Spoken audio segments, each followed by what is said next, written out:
기독교에는 여러 절기가 있어요.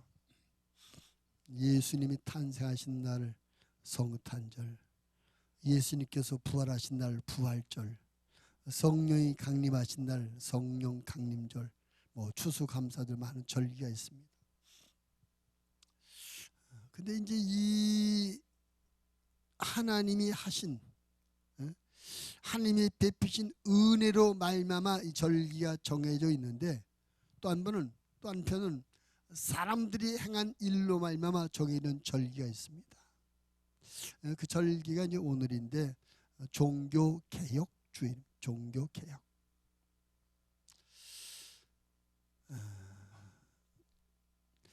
올해 2019년은 종교개혁이 일어난 지 502년이 되는 해입니다. 500.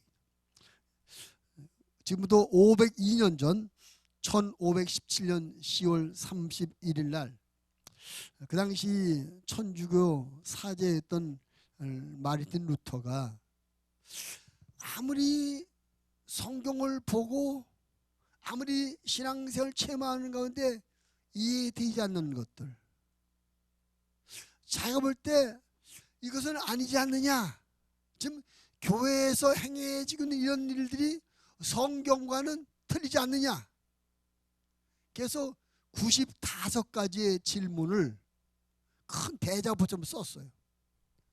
그 당시 공교회, 천주교죠. 그 당시 교회 하나였으니까 천주교에 대한 질문입니다. 성경은 이렇게 되는데 이건 뭡니까? 그래서 95개의 조항을 써가지고 그 당시 독일 비텐베르그 대학교회 정문에다가 대답을 붙였어요.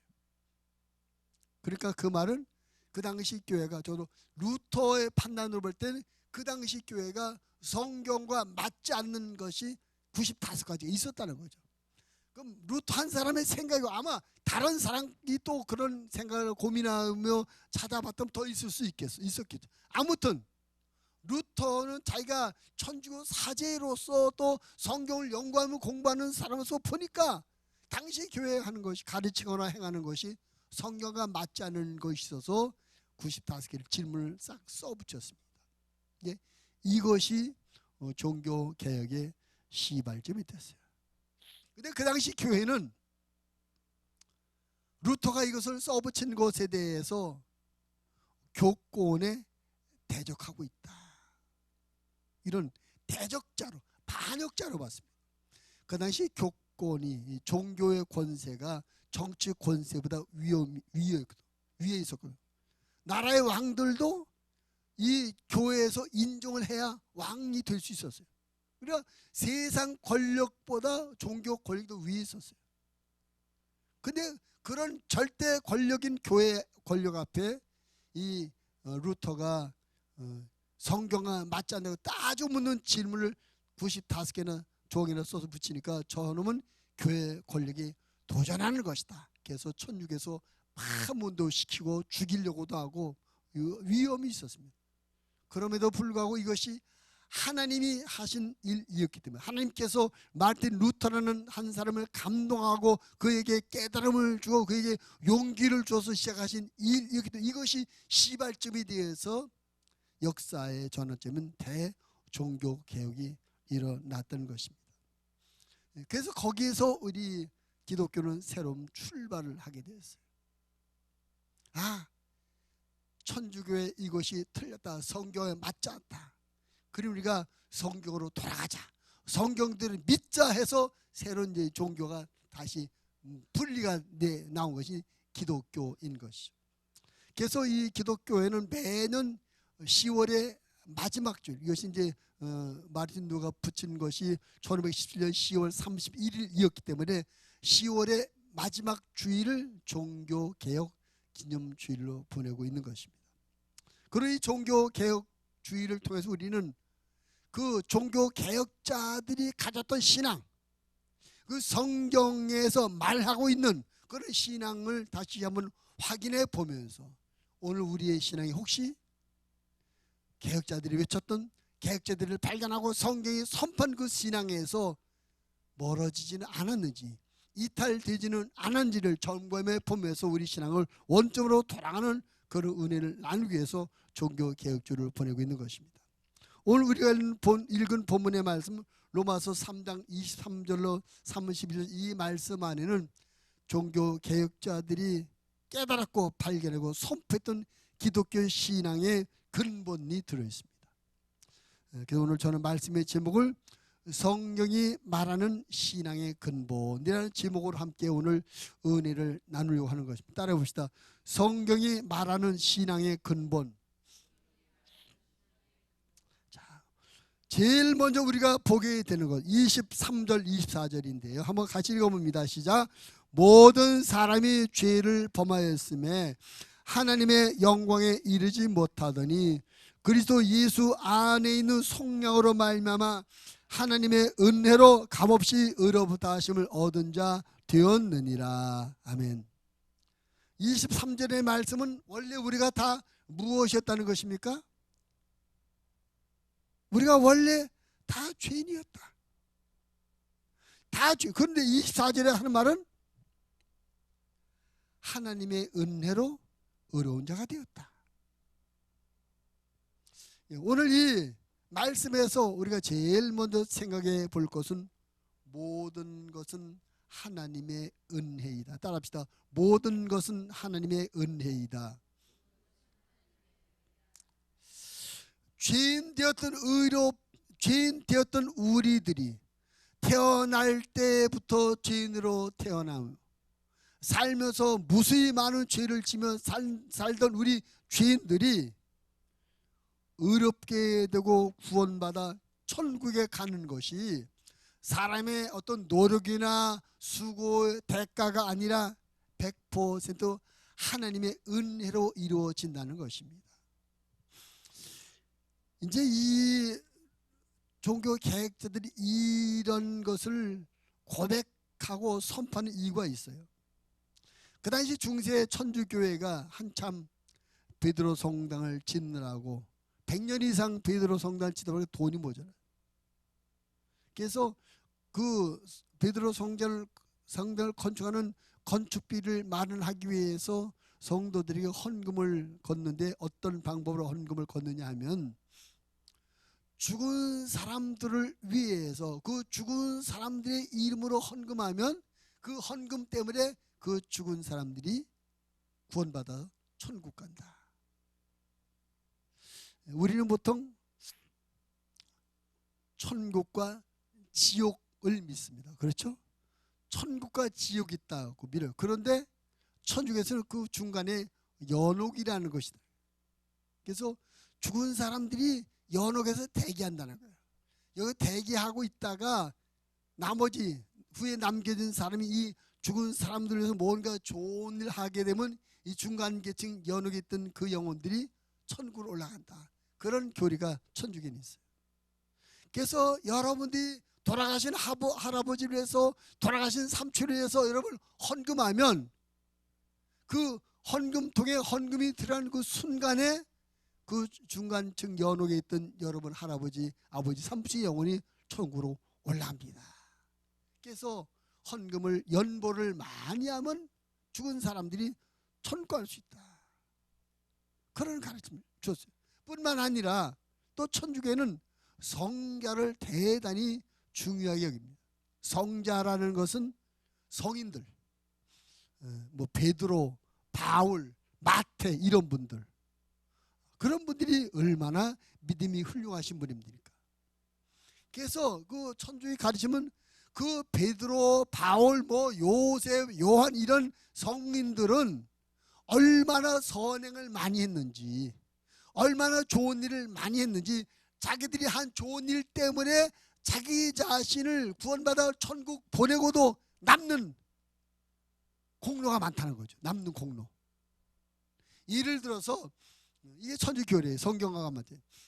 한 사람이 천국 가는데 또 100이라는 공로가 필요하다면 그 성인들은 한 500, 1000, 만 정도의 공로를 쌓았기 때문에 거기서 100 자기를 천국 보내는 100 정도의 공로를 빼고도 아직 나머지가 많다는 거죠. 그래서 나머지 공로를 우리가 힘입으면 그 공로를 얻으면 우리가 도움받으면 천국 갈 수 있다는 거예요.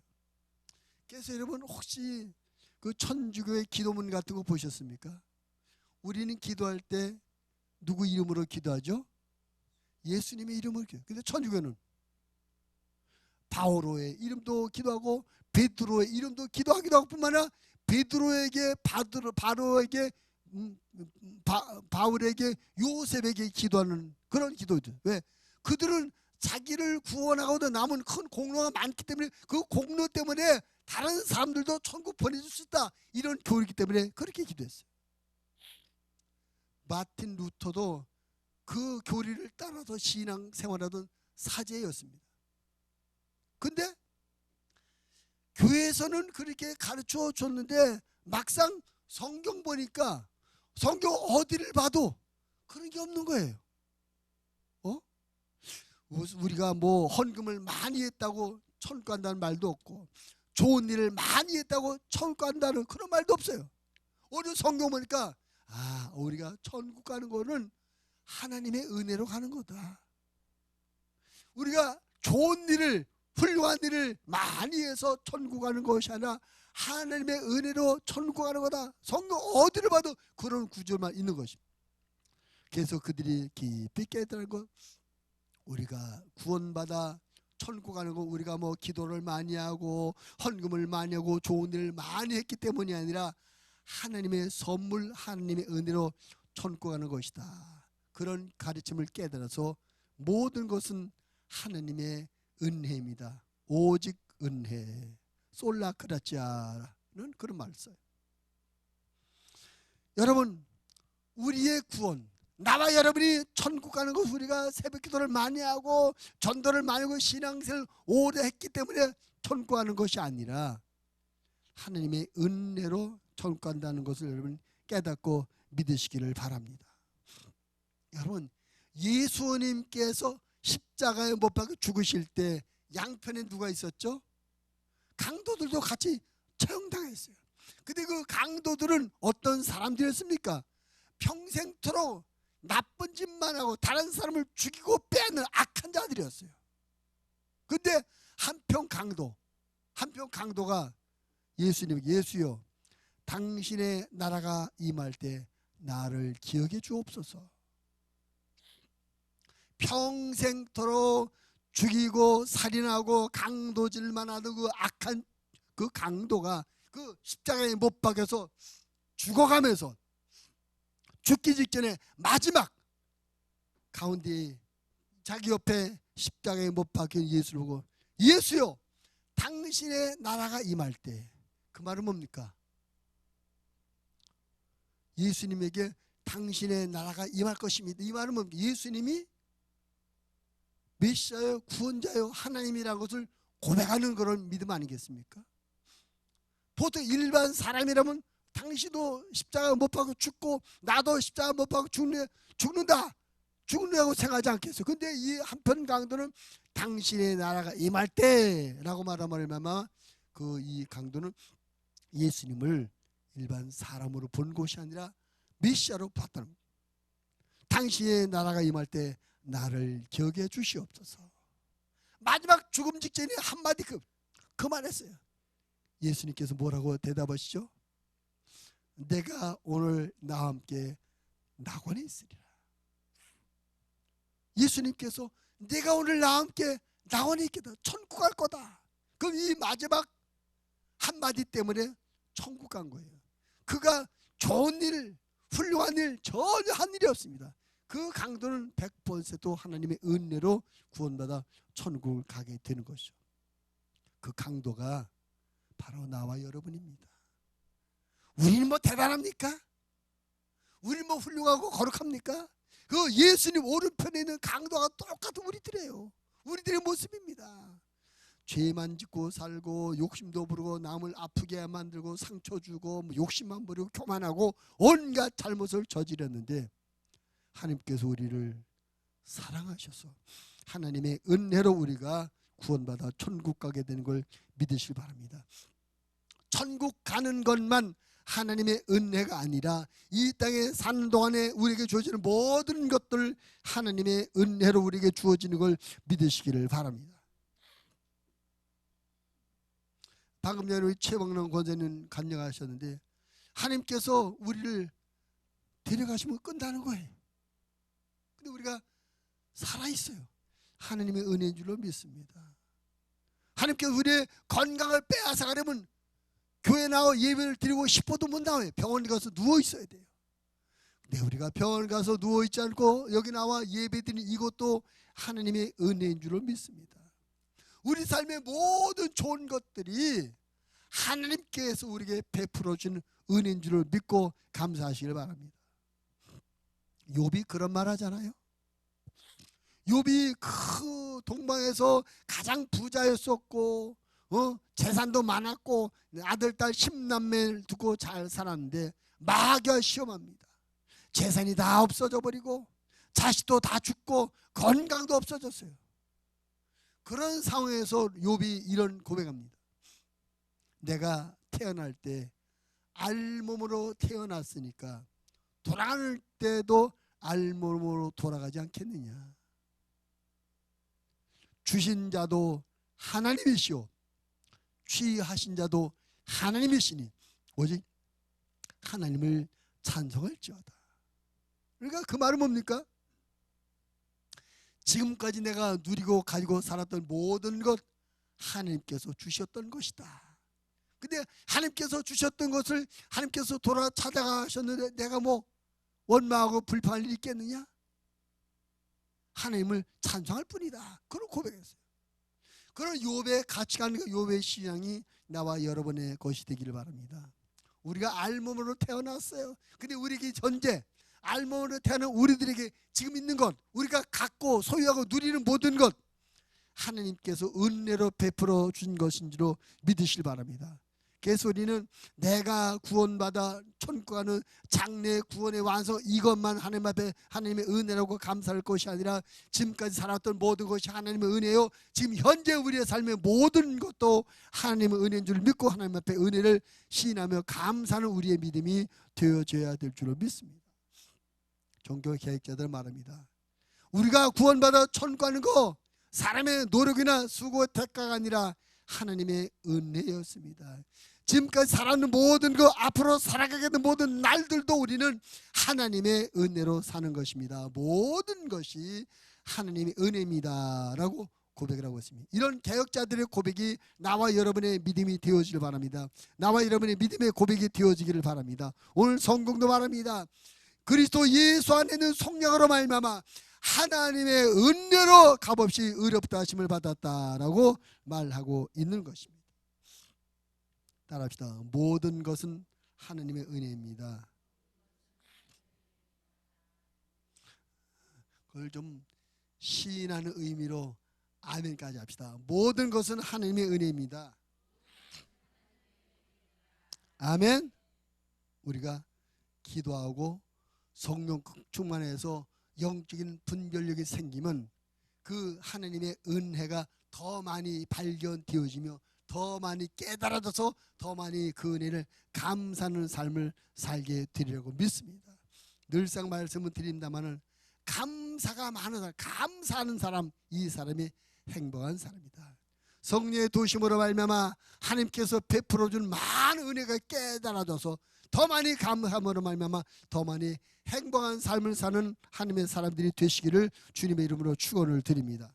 이처럼 개혁자들은 또 성경이 말하는 신앙의 첫째 근본은 모든 것은 하나님의 은혜이다. 두 번째 따라합시다. 믿음으로만 의인으로 인정을 받는다. 자, 26절부터 28절 한번 읽어볼까요? 26절 28절 시작. 곧 이때에 자기의 의로우심을 나타내서 자기도 의로우시며 또한 예수 믿는 자를 의롭다 하려 하심이라. 그런즉 자랑할 때가 어디 있느냐? 있을 수가 없느냐? 무슨 법으로냐? 행위로냐? 아니라 오직 믿음의 법으로니라. 그러므로 사람이 의롭다 하심을 얻는 것은 율법의 행위 있지 않고 믿음으로 되는 줄 우리가 인정한다. 26절, 27절, 28절 세 구절에 하는 말 한마디로 줄이면 뭡니까? 우리가 행함으로 의롭다고 인정받는 것이 아니라 믿음으로 의롭다 인정을 받는 것이다. 그런 말이죠. 마지막 절 28절. 그러므로 사람이 의롭다 하심을 얻는 것은 율법의 행위에 있지 않고 무엇에 있다? 믿음으로 된다. 이것을 초대 종교 개혁 당시에 개혁자들이 주장했던 것입니다. 이런 주장을 하게 된 원인이 있어요. 그 당시 천주교의 사제들이 당신들은 너무부터 죄인입니다. 우리만 의인입니다. 그래서 죄인된 당신들은 성경도 가지면 안 됩니다. 왜? 성경이 하나님의 거룩한 말씀인데 이 거룩한 하나님의 말씀이 죄인들의 손에 들려진 것은 성경을 못 오가는 일입니다. 성경을 평신들이 가질 수가 없었어요. 근데 종교 개혁자들이 보니까 어디를 봐도 목사들만 의인이다. 목사는 사람은 성경도 갖지 못한다. 이런 말씀이 없는 거예요. 목사직, 사제직을 받았기 때문에 의인되는 것이 아니었던 것입니다. 오늘 성경 보니까 누구든지 예수 믿는 사람은 믿음으로 말미암아 의롭게 되는 거구나. 행함, 신학을 공부하고 사제 훈련을 받고 연단을 많이 이런 행함으로 말미암아 의로워진 의로움을 어떤 자격을 받는 것이 아니라 예수님을 믿는 믿음으로만 의인으로 인정을 받는 거나 깨닫게 된 거예요. 그래서 이것을 주장하게 된 거예요. 그래서 오직 믿음으로만 의인이 된다. 오직 믿음, 솔라 피데, 오직 믿음으로. 여러분, 성경을 보면 하나님께서 우리에게 요구하는 것입니다. 그 뭡니까? 믿음입니다. 믿느냐? 성경에 수많은 기적들이 일어났어요. 그 성경에 수많은 기적들이 일어났는데 그 기적이 일어나기 전에 항상 먼저 물으셔요. 믿느냐? 믿는다고 말할 때 그 믿음을 인정하셔서 그에게 기적이라는 은혜와 축복을 베풀어 주는 것이죠. 하나님께는 다 똑같은 입장. 태어날 때부터 죄인이었고 살면서 죄를 지며 사는 모든 사람이 다 똑같은 죄인입니다. 특별한 사람이 없어요. 다 예수님만 남자의 후손이 아닌 여인의 후손으로 태어나셨고 예수님만 죄 없는 분이라서 예수님만 특별하신 분이고 나머지는 전부 다 똑같아. 죄인입니다. 그리고 그 똑같은 죄인들이 하나님 앞에 의인으로 인정받는 방법도 다 똑같아요. 예수님을 믿음으로만 의롭다 인정을 받게 되는 것입니다. 다시 말하면 요즘으로 말하면 목사님이나 장로님이나 권사님이나 집사님이나 평산도나 청년들 학생이나 다 하나님 앞에 똑같다. 목사라는 자격 때문에 천국 가는 게 아니잖아요. 목사라는 자격 때문에 하나님 앞에 인정받는 게 아니잖아요. 목사든지 아니면 어린아이든지 평신도든지 예수님을 믿는 믿음 때문에 인정을 받고 의롭다 여김을 받게 되는 걸 우리가 알아야 되는 것입니다. 그래서 우리는 하나님 앞에 언제든지 내 믿음을 확인해야 되는 거예요. 나는 정말 예수님을 믿고 있나? 나는 예수님을 믿는 사람인가? 여러분이 그냥 교회를 다니는 사람이 아니라 예수님을 믿는 사람이 되기를 바랍니다. 여러분이 예수님을 구주로 인정하고 믿고 영접한 분들이 되기를 바랍니다. 여러분이 예수를 믿고 예수를 영접한 그 믿음의 행위가 하나님 앞에 인정받는 의인으로 인정받는 유일한 방법이며 길인 것이죠. 요한복음 3장 18절 이런 말씀이 있습니다. 그를 믿는 자는 심판을 받지 아니하는 것이요 믿지 아니하는 자는 하나님의 독생자 이름을 믿지 아니함으로 벌써 심판을 받은 것이다. 그러니까 믿느냐 안 믿느냐는 이처럼 중요해요. 믿는 자는 의롭다고 인정받아서 심판을 면하게 돼요. 그러나 믿지 않는 자는 죄가 그들이 있기 때문에 심판받아 멸망을 당하게 되는 것입니다. 그러니까 우리가 얼마나 죄를 덜 졌느냐 많이 졌느냐 이 문제가 아닙니다. 얼마나 죄를 큰 심각한 죄를 졌느냐 얼마나 작은 죄를 큰 죄 작은 죄 이 문제 아닙니다. 죄의 문제가 아니라 믿음의 문제였습니다. 믿으면 아무리 큰 죄를 져서 믿으면 하나님 앞에 죄 사함받고 의로운 자로 인정을 받는 것입니다. 믿지 않으면 아무리 작은 죄라도 죄인으로 인정받아 심판을 받게 되는 것입니다. 우리는 하나님 앞에 예수님을 믿는 믿음을 늘 확인하고 믿음의 고백을 우리가 해야 될 줄로 믿습니다. 나는 예수님을 믿습니다. 예수님은 나의 구세주십니다. 예수님께서 내 죄를 십자가에서 다 담당해 주셨습니다. 그 예수님을 나의 주인으로 좀 모시고 삽니다. 나의 주님, 나의 독생자, 나의 메시아, 나의 구원자 예수님을 날마다 고백하며 시인한 우리의 믿음이 되어야 될 줄로 믿습니다. 그래서 우리가 하나님께서 우리에게 요구하는 것은 믿음을 요구하는 것입니다. 어떤 행함이 아니라 믿음을 요구하셔요. 행함이 있는데 믿음이 없는 행함은 하나님과 아무 상관없는 행함이다. 우리가 좋은 일 많이 할 수 있어요. 훌륭한 일 많이 할 수 있어요. 그러나 예수님을 믿지 않는 상태, 믿음이 없는 상태에서 하는 훌륭한 일, 좋은 일은 아무런 의미가 없다.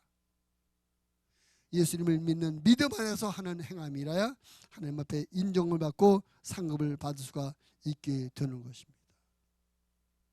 우리는 하나님이 살아계시다고 고백합니다.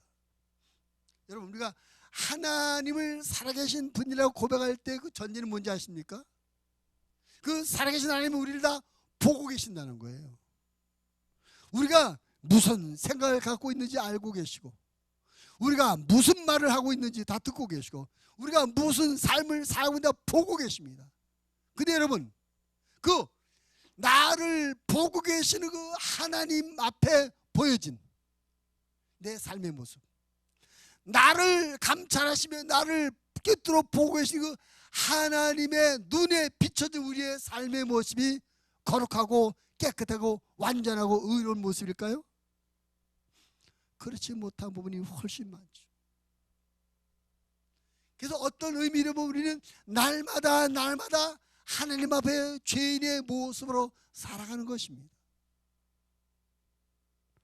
오늘 우리가 거룩한 주일날 하나님 앞에 나와 예배를 드리지만 오늘 하루 동안 우리의 잘못과 죄가 없을까요? 하나님이 보시는 그 하나님의 기준에 볼 때 우리가 온전하고 깨끗하고 거룩한 하루를 살아갈 수 있을까요? 알게 모르게 우리는 하나님의 기준에 맞지 않는 합당치 않은 잘못된 모습을 많이 가질 것입니다. 하나님이 살아계셔서 날마다 우리의 삶을 보시고 계시고 날마다 우리의 삶을 보시는 하나님의 눈에 보면 우리가 날마다 죄인의 모습인 것입니다. 그래서 우리는 날마다 예수님을 믿는 믿음을 고백해야 된다는 거예요. 오늘도 여러분이 예수님을 여러분의 구주로 믿고 고백하시기 바랍니다. 오늘도 여러분 예수님께서 십자가에서 여러분의 허물과 죄를 담당하셨더라고 고백하시기 바랍니다. 오늘도 예수님은 나의 주님이라고 고백하시는 여러분 되어지기 바랍니다. 하나님이 보시는 내 삶의 모습이 날마다 죄인의 모습이니 우리는 날마다 예수님을 믿는다고 고백함으로 말미암아 그 죄를 용서받고 의인으로 남아 있어야 될 줄로 믿습니다. 의인으로 남아 있어야 돼요. 그래서 회개라고 하는 것, 우리의 잘못을 고백하며 예수의 이름으로 회개하는 회개라고 하는 것은 영적으로 보면 대단히 큰 축복인 것이죠. 회개함으로 말미암아 하나님 앞에 의인으로 남아 있을 수 있으니까, 회개함으로 말미암아 하나님 앞에 의인으로 인정받을 수 있는 것이니까. 근데 우리가 가끔 하나님 앞에 회개하는 것을 주저하고 있습니다. 여러분, 사람 앞에 우리의 잘못과 실수를 말하는 것은 부끄러움이 될 수 있고 수치가 될 수 있어요. 그러나 하나님께는 부끄러움도 수치도 되지 않습니다. 왜? 이미 다 보셨는데요. 이미 다 알고 계시는데요. 하나님께서 모르시는 것이 있겠습니까? 하나님께서 못 보신 것이 있겠어요? 다 보셨고 다 들으시고 아셔요.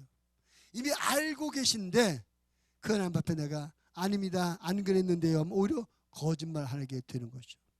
요한일서는 누구든지 죄 없다 하는 것은 하나님 앞에 거짓말하는 거다. 죄를 인정하라는 거예요. 죄를 인정하면 용서를 받는다. 예수님께서 내 죄를 담당을 믿습니다. 예수님, 내가 하나님 앞에 잘못되게 사는 것을 고백합니다. 그러나 이 내 잘못된 이 삶을 담 때문에 예수님께서 이미 2000년 전에 십자가에 죽으신 걸 믿습니다. 그 예수님께서 2000년 전에 죽으신 그 십자가의 죽음 때문에 오늘 나의 실수함을 용서받는 걸 믿습니다. 오늘도 예수님은 나의 대속자요, 오늘도 예수님은 나의 주님이십니다라고 날마다 예수님의 믿는 믿음을 고백하는 우리들이 되어져야 될 줄로 믿습니다. 우리가 믿음으로만 하나님 앞에 의인으로 인정받는 이 사실을 깨닫고 날마다 죄를 지며 살아가고 있으니 날마다 믿음을 고백하여 하나님 앞에 날마다 의인으로 남아있을 수 있는 우리의 신앙이 되어지기를 주님의 이름으로 부탁을 드립니다. 마지막 세 번째로, 마지막 절 31절, 자 31절 같이 읽어보면 시작. 그런즉 우리가 믿음으로 말미암아 율법을 파괴하느냐?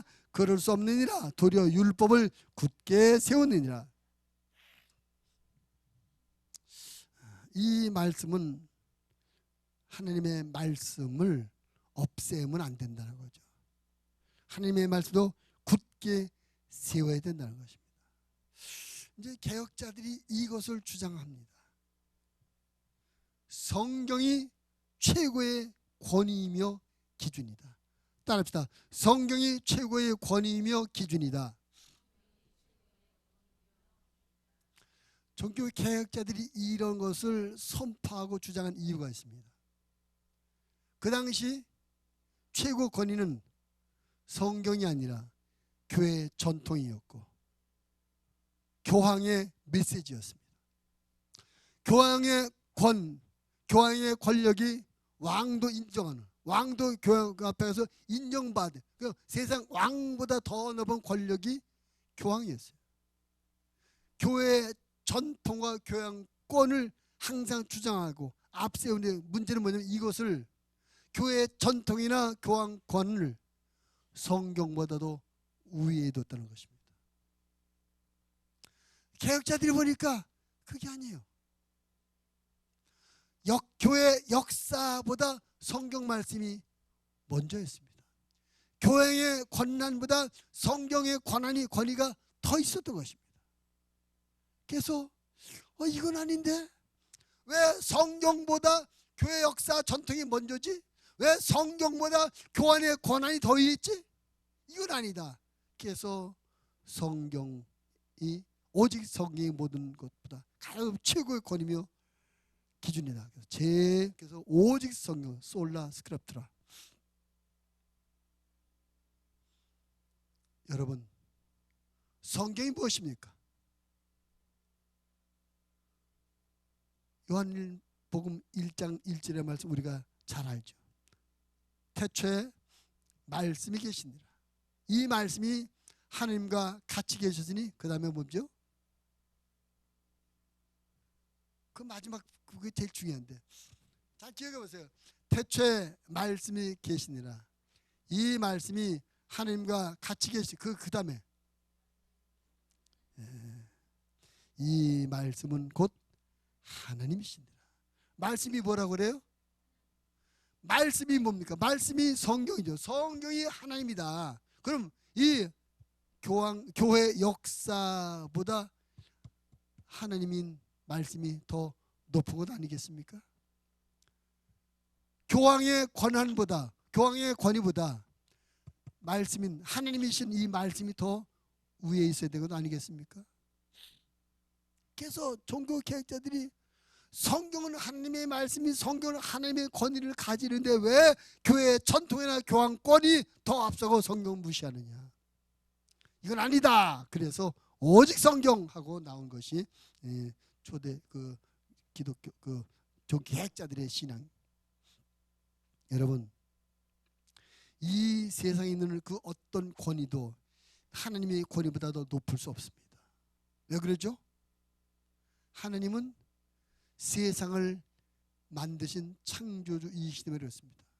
이 세상에 대단한 존재일지도 그 존재도 하나님이 만들었어요. 근데 만들어진 존재하고 만든 존재하고 같이 보면 안 되잖아요. 누가 더 높아요? 만든 존재가 높아요? 만들어진 피조물이 높아요? 이 세상에 그 어떤 존재도 만들어지지 않은 존재 없어요. 하나님만 스스로 계신 분, 하나님만 스스로 계신 분이고 나머지 전부 다 하나님에서 만들어진 존재이기 때문에 이 세상의 그 어떤 권위도 하나님의 권위보다 높을 수 없다. 우리는 하나님을 최고의 권위, 유일의 권위로 인정해서 하나님을 섬기는 것이 아니겠습니까? 그래서 우리는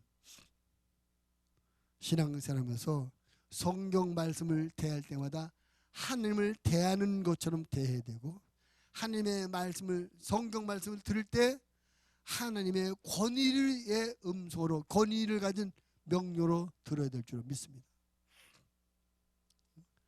하나님의 말씀에 권위를 좀 부여해야 돼요. 따라합시다. 하나님의 말씀은 하나님의 권위를 갖는다.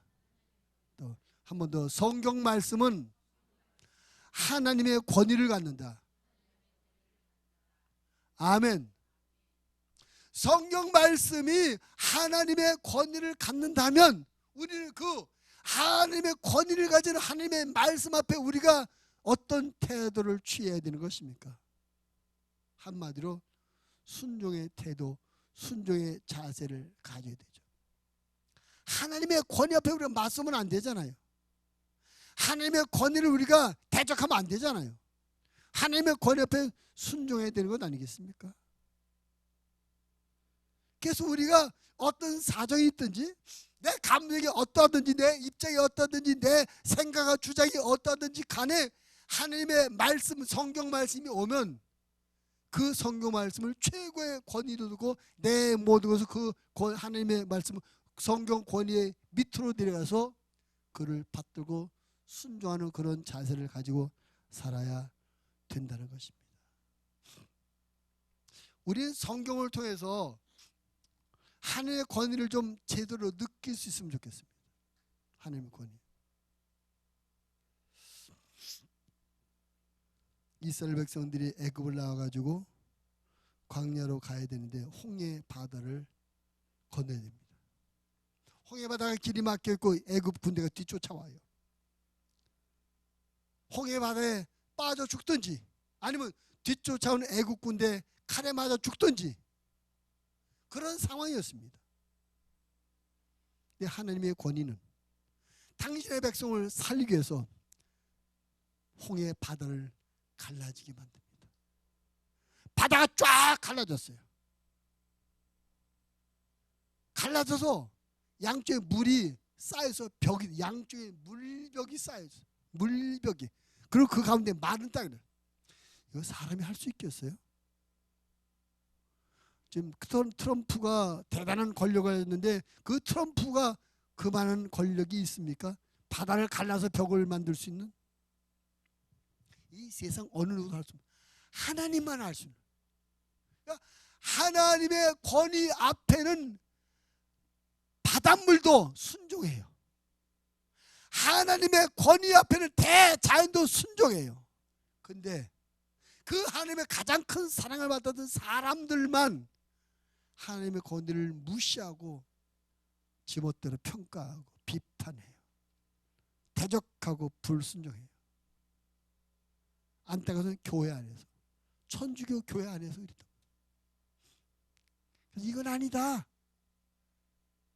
교회 역사도 중요하고 교회의 권한도 중요하지만 하나님의 권위, 하나님의 말씀의 성경의 권위를 넘어서서는 없잖아요. 그래서 성경 앞에 순종하다. 성경을 최고의 권위로 놓고 그 성경 말씀을 우리 삶의 신앙의 기준으로 삼아야 된다.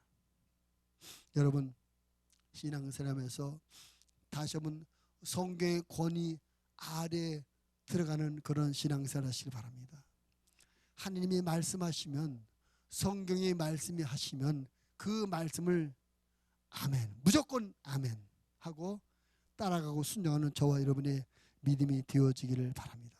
하나님 앞에 우리가 취해야 될 태도, 창조주이신 하나님 앞에 피조물된 우리가 취해야 될 태도와 자세가 바로 그런 것이죠. 그래서 우리가 신앙생활에서 희망을 갖고 소망을 붙잡는 게 뭡니까? 하나님의 약속의 말씀 아닙니까? 하나님의 말씀, 하나님의 약속이기 때문에 반드시 그대로 이루어진다. 하나님의 말씀, 그것은 하나님의 권위를 가졌기 때문에 이 세상 어떤 권력도 그 어떤 권위도 하나님의 말씀을 막거나 하나님의 말씀이 이루어지지 못하도록 방해할 수 없기 때문에 어떤 상황 어떤 처지도 하나님의 말씀은 반드시 이루어진다. 이런 믿음을 갖고 우리 신앙은 하나님의 말씀에 소망을 두고 하나님의 약속의 말씀을 붙잡고 신앙생활을 해야 될 줄로 믿습니다. 성경에 수많은 약속들이 있어요. 그거는 하나님의 권위로 한 약속입니다. 주 예수를 믿으라 그러면 너와 네 집이 구원을 받으리라. 이 말씀은 사람의 논리가 아니라 이 세상을 만드신 하나님의 권위로 선포하신 말씀이에요. 그래서 우리가 예수 믿는 거예요. 구하라 주실 것이다. 하나님의 권위가 보장된 약속. 그래서 우리 하나님의 권위로 보장된 약속이기 때문에 이 말씀을 믿고 우리가 구하고 기도하는 거예요. 아멘. 나와 여러분의 신앙생활이 하나님의 말씀 성경의 권위 아래 있을 뿐만 아니라 이 성경 말씀을 기준하는 신앙생활 되어지기를 바랍니다. 하나님의 말씀이 우리의 삶의 기준이 되어야 돼요. 왜냐하면 하나님의 말씀이 진리고 하나님의 말씀이 생명이고 하나님의 말씀이 항상 옳은 방향이기 때문에 하나님의 말씀은 항상 옳은 방향이기 때문에 말씀대로 믿고 말씀대로 살아가는 그런 신앙의 삶을 살아야 된다는 것입니다. 하나님의 말씀이 틀린 적이 한 번도 없습니다. 하나님의 말씀이 잘못된 적이 한 번도 없습니다. 하나님의 말씀은 항상 옳았고 하나님의 말씀은 항상 맞았고 하나님의 말씀은 항상 승리했습니다. 이루어졌습니다. 그래서 우리가 하나님의 말씀을 기준하고 하나님의 말씀을 붙잡고 신앙생활을 해야 되는 것입니다. 우리가 내 감동도 있을 수 있고 내 어떤 의지도 있을 수 있고 내 형편과 사정, 내 입장도 있을 수 있어요. 그러나 하나님의 말씀보다 이것들이 앞서면은 안 된다. 또는 내가 가진 그런 것들 때문에 하나님의 말씀을 불순종해서도 안 된다. 어떤 상황에도 하나님의 말씀에 순종해. 그래야 하나님께서 이루어주시고 하나님께서 성취해주는 그런 은혜와 축복을 받을 수가 있는 것입니다. 여러분은 나는 하나님의 말씀, 성경 말씀대로 인생을 살아가고 있는가 스스로 한번 생각해 보시고 나는 신앙생활도 성경 말씀대로 순종하면서 신앙생활하고 있는가 한번 여러분 자신의 신앙을 점검해 보셔서 성경과 맞지 않는 부분 또는 성경보다 앞서가는 부분이 있다면 과감하게 정리하고 뒤로 빼고 하나님의 말씀을 뒤로 놓고 하나님의 말씀을 맞춰서 과감하게 잘라내서 하나님의 말씀대로만 감으로 말미암아 약속이 하나님의 말씀이 성취되는 그런 능력과 기적이 있는 삶을 살게 되기를 주님의 이름으로 부탁을 드립니다. 종교개혁자들은 성경에서 신앙의 근본을 찾았습니다. 우리가 구원받아 천국 가는 것 하나님의 은혜입니다. 내 삶의 모두 다 하나님의 은혜입니다. 모든 것은 하나님의 은혜라는 성경의 가르침을 따랐습니다. 우리가 선한 일, 훌륭한 일 많이 한다고 의로워지는 것이나 예수님을 믿음으로 말미암아 의로워진다. 예수님을 믿는 믿음이 나를 의인으로 만들어주는 것이다. 이런 믿음을 고백했습니다. 성경이 최고의 권위고 성경이 우리 삶의 모든 것의 기준이다. 그런 가치관을 갖고 신앙을 세웠습니다. 그런 말씀을 선포했습니다. 우리가 개혁자들이 발견했고 선포했고 성경이 말하고 있는 이 세 가지 신앙의 근본 모든 것은 하나님의 은혜입니다. 믿음으로만 의인이 되는 것입니다. 성경이 최고이며 최고의 권위이며 기준입니다. 이런 신앙을 고백하면서 우리 신앙생활을 이어가고 우리 종교개혁주의를 말해서 이런 신앙과 이 성경의 이런 선포와 맞지 않는 것이다. 과감하게 우리가 비교해서 정리하고 조절하고 고침으로 말미암아 성경이 선포하는 신앙의 근본을 잘 지키며 따라가는, 그래서 성공하는 크리스찬으로 살아갈 수 있게 되기를 주님의 이름으로 부탁을 드립니다. 하나님 아버지, 우리를 사랑하셔서